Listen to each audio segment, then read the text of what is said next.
Hello friends, अगर आप plan कर रहे हैं 2023 में अपने घर को बाय करने का तो ये वीडियो आपके लिए काफ़ी यूज़फुल रहेगी। क्योंकि आज की वीडियो में हम डिस्कस करेंगे होम लोन के बारे में। तो सबसे पहले देखते हैं कि कौन-कौन से पॉइंट्स को हम डिस्कस करेंगे इस वीडियो में। तो सबसे पहले हम बात करेंगे and use of home loan की। यस, हम बात करेंगे होम लोन घर खरीदने के अलावा भी किन चीज़ों के लिए यूज़ किया जा सकता है। फिर हम डिस्कस करेंगे होम लोन के प्रोसेस की, उसके इंटरेस्ट की, टाइप्स ऑफ इंटरेस्ट की, इंटरेस्ट को ड्राइव करने के लिए जो फैक्टर्स यूज़ होते हैं उन फैक्टर्स के बारे में हम डिस्कस करेंगे। फिर हम बात करेंगे ईएमआई की और उसके कैलकुलेशन की एक एक्सेल शीट की हेल्प से। और इसके बाद हम बात करेंगे उन तरीकों के बारे में जिनकी हेल्प से हम अपने इंटरेस्ट के बर्डन को कम कर सकते हैं। तो स्टार्ट करते हैं आज का वीडियो। तो सबसे पहले बात करते हैं कि होम लोन के एंड यूजेस क्या होते हैं, होम लोन को किस लिए यूज किया जा सकता है। यस, होम लोन को घर परचेज करने के लिए तो यूज करते ही हैं, साथ ही कुछ और चीजों के लिए भी हम यूज कर सकते हैं। सबसे पहले अगर हम बात करते हैं घर परचेज करने की, तो वो आपका अंडर कंस्ट्रक्शन भी हो सकता है, आपका रेडी टू मूव भी हो सकता है और आपका रीसेल में भी हो सकता है। अंडर कंस्ट्रक्शन में प्रॉपर्टी का पोजीशन बिल्डर ने अभी आपको नहीं दिया है।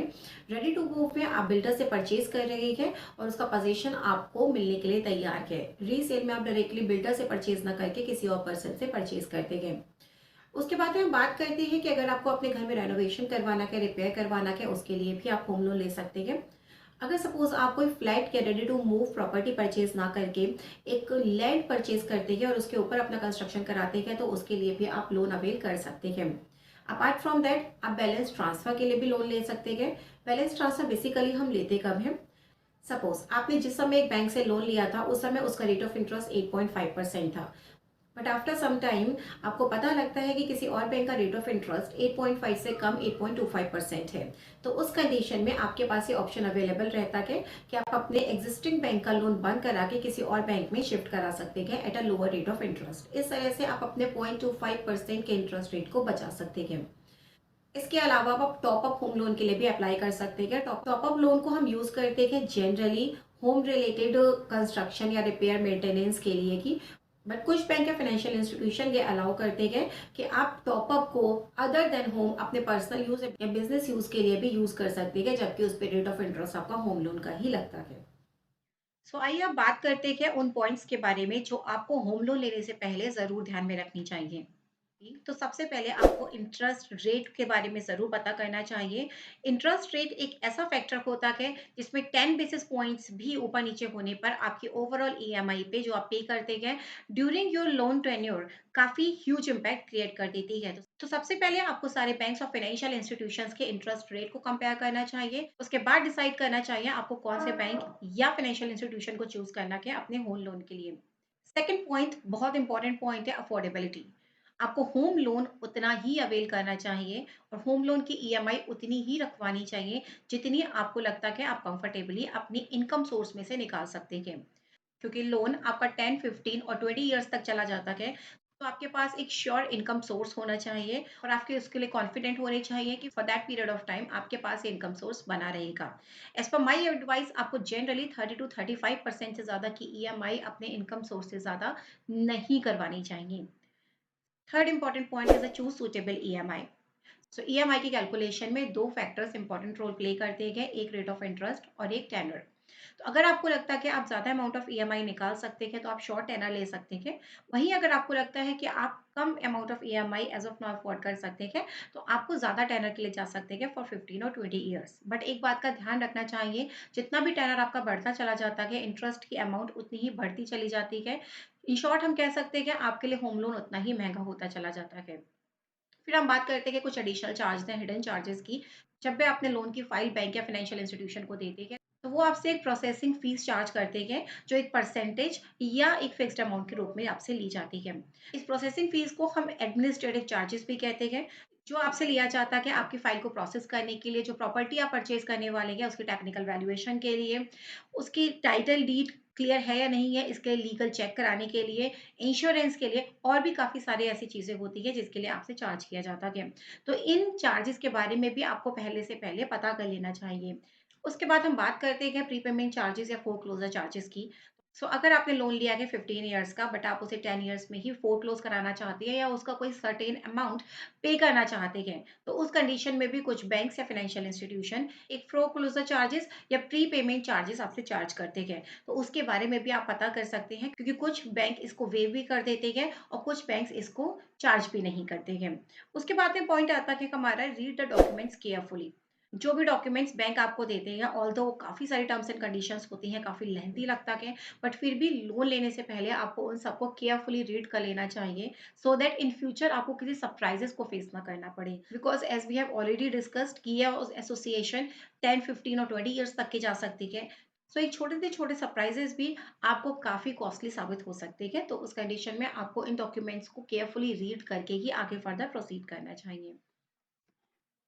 अब हम बात करते हैं होम लोन के प्रोसेस की, कि बैंक या फाइनेंशियल इंस्टीट्यूशन किस तरह से आपके होम लोन को प्रोसेस करते हैं। तो सबसे पहला पॉइंट हमारा आता है कि एप्लीकेशन फॉर्म। सबसे पहले आपको करना क्या होता है कि आपको फिल करनी होती है एक एप्लीकेशन फॉर्म। एप्लीकेशन फॉर्म आपको बैंक से मिलता है, जिसे आप फिल करके बैंक को सबमिट करते हैं। बैंक को सबमिट करने के बाद में आपको एक प्रोसेसिंग फीस सबमिट करनी होती है, जो अभी हमने डिस्कस किया था, जो कुछ परसेंटेज पे होती है या फिर एक फिक्स्ड अमाउंट होती है, उसकी अमाउंट आपको पे करनी होती है बैंक को।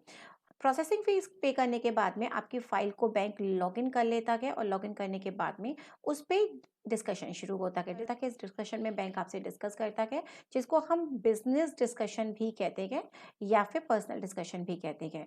इस डिस्कशन के बाद में अगर बैंक सेटिस्फाई होता है कि हाँ, आपके साथ फर्दर लोन के लिए प्रोसेस किया जा सकता है, तो वो आपकी एलिजिबिलिटी की कैलकुलेशन करता है। एलिजिबिलिटी की कैलकुलेशन आपके फाइनेंशियल्स के अकॉर्डिंग होती है। तो अगर आप एक सैलरीड हैं, तो आपकी सैलरी स्लिप यहाँ पे कंसीडर की जाएगी, फॉर्म 16 कंसीडर किया जाएगा, और अगर आप नॉन सैलरीड पर्सन हैं, तो यहाँ पे आपके आईटीआर्स, आपकी बैलेंस शीट और आपके अदर फाइनेंशियल्स के बेसिस पे आपकी एलिजिबिलिटी की कैलकुलेशन की जाएगी। एक बार आप एलिजिबल हो जाते हैं लोन के लिए, उसके बाद आपको सैंक्शन दिया जाता है, फाइनेंशियल सैंक्शन दिया जाता है आपके लोन अमाउंट का। सैंक्शन और अप्रूवल के बाद में आपकी प्रॉपर्टी जो आप परचेज करने जा रहे हैं, उसका वैल्यूएशन होता है। तो generally bank in house valuation भी करवाते हैं, और एक थर्ड पार्टी वैल्यूअर भी अपॉइंट किया जाता है आपकी प्रॉपर्टी के वैल्यूएशन के लिए। उसके बेसिस पे आपकी वैल्यूएशन की जाती है। जो भी आपकी वैल्यूएशन की जाती है, उस पे एलटीवी के अकॉर्डिंगली आपको लोन दिया जाता है। LTV is loan to value. एक एग्जाम्पल से इस चीज को समझते हैं। सपोज करिए आपने लोन के लिए अप्लाई किया हुआ है 50 लाख का, राइट। आपकी जो फाइनेंशियल एलिजिबिलिटी बनी वो भी 50 लाख की बन चुकी है। बट जब आपकी टेक्निकल वैल्यूएशन हुई है, टेक्निकल वैल्यूएशन आपकी सपोज करिए आई है 40 लाख रुपीज की, बट बैंक आपको पूरा 40 लाख की वैल्यूएशन का लोन नहीं देगा। ये डिपेंड करता है कि बैंक कितने एलटीवी लोन टू वैल्यू पे आपको लोन प्रोवाइड कराएंगे। तो जनरली बैंक्स में 70 to 80% तक एलटीवी पे लोन दिया जाता है। तो यहाँ पे 40 लाख का अगर एग्जाम्पल के तौर पे हम लेते हैं, 80% एलटीवी बैंक आपको प्रोवाइड कराता है, तो यहाँ पे 32 लाख का टेक्निकली आपका लोन अप्रूव हो जाएगा। तो फाइनेंशियली ऑल दो आप 50 लाख के लिए एलिजिबल हैं, बट टेक्निकली चूंकि सिर्फ 32 लाख रुपीज का लोन आपका अप्रूव हो सकता है, तो इन दोनों में से विच एवर इज लोअर आपको फाइनली सैंक्शन दिया जाता है। तो यहाँ पे आपका लोन का सैंक्शन अमाउंट आएगा 32 लाख रुपीज का। टेक्निकल वैल्यूएशन के बाद में आपकी प्रॉपर्टी जो आप मॉर्टगेज करेंगे, उसका लीगल चेक कराया जाता है। यहाँ पर एक लीगल लॉयर के थ्रू आपकी प्रॉपर्टी की सर्च कराई जाती है, जिसमें चेक कराते हैं कि आपका जो टाइटल डीड है वो क्लियर है, पूरी चेन आपकी क्लियर है, पूरी चेन आपकी लीगल लीगल की पूरी चेन को चेक किया जाता है कि वो क्लियर है या नहीं है। उसके अलावा ये प्रॉपर्टी और कहीं पे मॉर्टगेज तो नहीं है। इन सारी पॉइंट्स को चेक कराने के बाद में लीगल क्लियरेंस लिया जाता है, और फाइनली आपका होम लोन का ऑफर लेटर प्रोसेस किया जाता है। उसके बाद में आपकी लोन की फाइनल डील होती है, और जो डॉक्यूमेंट्स बैंक आपसे साइन कराते हैं वो आपको साइन करने होते हैं। इसके बाद फाइनली आपका यहाँ पे लोन का डिसवर्सल किया जाता है आपके अकाउंट में, या आप अगर होम लोन परचेज कर रहे हैं तो डायरेक्टली सेलर के अकाउंट में, जैसे भी आपकी टर्म्स एंड कंडीशन बैंक के साथ में डिसाइड हुई है। अब हम बात करते हैं इंटरेस्ट रेट के बारे में, जो बैंक आपको ऑफर करता है। जनरली बैंक दो तरह के इंटरेस्ट रेट ऑफर करता है, एक होता है फ्लोटिंग इंटरेस्ट रेट और एक होता है fixed interest rate. Floating interest rate based होता है MCLR पे, which is marginal cost of funding based on the landing rate, और ये कनेक्टेड होता है डायरेक्टली RBI द्वारा ऑफर किए जाने वाले रेपो रेट से। सो उस कंडीशन में अगर रेपो रेट में कोई भी इंक्रीज या डिक्रीज होता है, उसका डायरेक्टली इम्पैक्ट पड़ता है आपके फ्लोटिंग इंटरेस्ट रेट पे। सो फॉर एग्जाम्पल, अगर RBI रेपो रेट को बढ़ा देता है तो आपकी इंटरेस्ट रेट भी इंक्रीज हो जाता है, जिसका इम्पैक्ट आता है आपके उस इंटरेस्ट पे जो आप बैंक को पे करने वाले हैं। तो जनरली EMI की अमाउंट सेम रखी जाती है, बट आपका लोन का टेनर इंक्रीज या डिक्रीज कर दिया जाता है। जबकि अगर हम फिक्स्ड इंटरेस्ट रेट की बात करते हैं तो fixed interest rate repo rate में होने वाले फ्लक्चुएशन से इफेक्ट नहीं होता है, but fixed interest rate floating interest rate के कंपैरिजन में कुछ हायर साइड पे आपको मिलता है। सो फिक्स इंटरेस्ट रेट लेके जहां आप रेपो रेट में होने वाले फ्लक्चुएशंस को खुद को बचा सकते हैं, वहीं फ्लोटिंग इंटरेस्ट रेट में जाके आपको कुछ बेसिस पॉइंट ज़्यादा इंटरेस्ट का ऑप्शन ऑप्ट करना पड़ता है। अब हम बात करते हैं एक बहुत ही कॉमन टर्म की EMI। Do you know what is an EMI? EMI is known as the equated monthly instalment. ये वो एक इक्वल अमाउंट होती है जिसे आप बैंक को पे करते हो मंथली बेसिस पे during the tenure of your loan. So basically अगर हम बात करें EMI के कॉम्पोनेंट की, तो इसके दो कॉम्पोनेंट होते हैं, प्रिंसिपल एंड एक्रूड इंटरेस्ट। अब हम बात करते हैं उन फैक्टर्स के बारे में जो एक EMI को इम्पैक्ट करते हैं। EMI को काफ़ी सारे फैक्टर्स इम्पैक्ट करती है, बट मेजर फैक्टर्स होते हैं उसमें लोन अमाउंट, कि आप लोन अमाउंट कितना ले रहे हैं। जितना ज़्यादा लोन अमाउंट होगा आपकी EMI की अमाउंट भी उतनी ही होगी। सेकेंड है आपका रीपेमेंट का टेनर। रीपेमेंट का टेनर जितना ज़्यादा होगा आपकी EMI की अमाउंट उतनी ही कम होगी, बट साथ ही साथ जितना लॉन्ग टेनर आप लेंगे उतना ही इंटरेस्ट आप बैंक को ज़्यादा पे करेंगे। फिर हम बात करते हैं इंटरेस्ट रेट की। इंटरेस्ट रेट ज़्यादा है तो आपकी EMI की अमाउंट भी ऑफकोर्स ज़्यादा होगी। एंड डाउन पेमेंट आप जितना बैंक को करोगे उतना ही आपका लोन का प्रपोर्शन कम हो जाएगा, और जितना लोन का प्रपोर्शन कम होगा उतनी ही EMI आपकी कम जाएगी। सो इट्स ऑलवेज एडवाइजेबल कि जितना ज़्यादा से ज़्यादा डाउन पेमेंट आप बैंक को कर सकते हैं उतना कर दें, क्योंकि जितना आप डाउन पेमेंट करेंगे उतना ही लोन आपको कम अवेल करना पड़ेगा, और उस पर उतनी ही कम EMI या इंटरेस्ट आपको बैंक को पे करना पड़ेगा। अब एक एग्जाम्पल की हेल्प से हम समझते हैं कि एक EMI कैसे कैलकुलेट की जाती है, उसमें प्रिंसिपल कितना होता है और कितना कंपोनेंट इंटरेस्ट का होता है। तो जैसा कि आप स्क्रीन पे देख पा रहे हैं, यहाँ पे मैंने एग्जाम्पल लिया है जहाँ पे लोन अमाउंट 40 लाख रुपीज़ की है, जिसपे 9.5% का इंटरेस्ट है और टेन्योर आपका 25 ईयर्स का है। तो यहाँ पे जब हम कैलकुलेट करते हैं तो EMI की अमाउंट आती है 34,948 रुपीज़ की। EMI की अमाउंट हमने कैलकुलेट कैसे करी है, इसके लिए हमने यूज़ किया है फॉर्मूला PMT का, जिसमें D2 डिनोट कर रहा है रेट ऑफ इंटरेस्ट को, D3 है टेन्योर को, और C3 है हमारी होम लोन की अमाउंट को। Rate of interest is 9.5% annual है, जिसे हमने मंथली कन्वर्ट किया है। साथ ही टेन्योर भी हमारा एनुअली था, 25 ईयर्स था, जिसको हमने 12 से मल्टीप्लाई करके मंथ में कन्वर्ट कर लिया है, और इसकी हेल्प से हमने निकाला है EMI विच इज़ 34,948।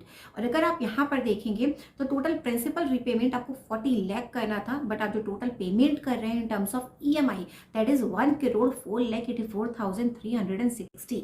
तो यहाँ आप देख पा रहे होंगे, क्योंकि मैंने लोन 25 ईयर्स के लिए लिया है, आप टोटल 64,84,360 का इंटरेस्ट अमाउंट बैंक को पे कर रहे हैं ओवर द 25 ईयर्स। बट अगर यहाँ पर ही आप देखें, मैं यहाँ पे इस इंटरेस्ट के पीरियड को अगर 10 ईयर्स कर देती हूँ, राइट, तो मेरी EMI की अमाउंट कितनी बनती है, 51,000 की बनती है, और आपका टोटल इंटरेस्ट का पेमेंट आप कितना करते हैं, 22,000 रुपीज़ का करते हैं। तो यहाँ पे अगर आप देखेंगे, इस चीज़ को हम वेरीफाई यहाँ पे करते हैं, इंटरेस्ट अमाउंट ये आ रहा है जो हमने पे करना है 120 मंथ्स में। तो अगर आप यहाँ पे टोटल करके देखते हैं तो आपकी अमाउंट आती है 22 लाख रुपीज़ की। आप सिर्फ 22 लाख का पेमेंट कर रहे हैं बैंक को, वहीं जब आप 25 ईयर्स की बात कर रहे हैं तो आप 64 लाख का पेमेंट कर रहे हैं बैंक को। So there is a huge difference.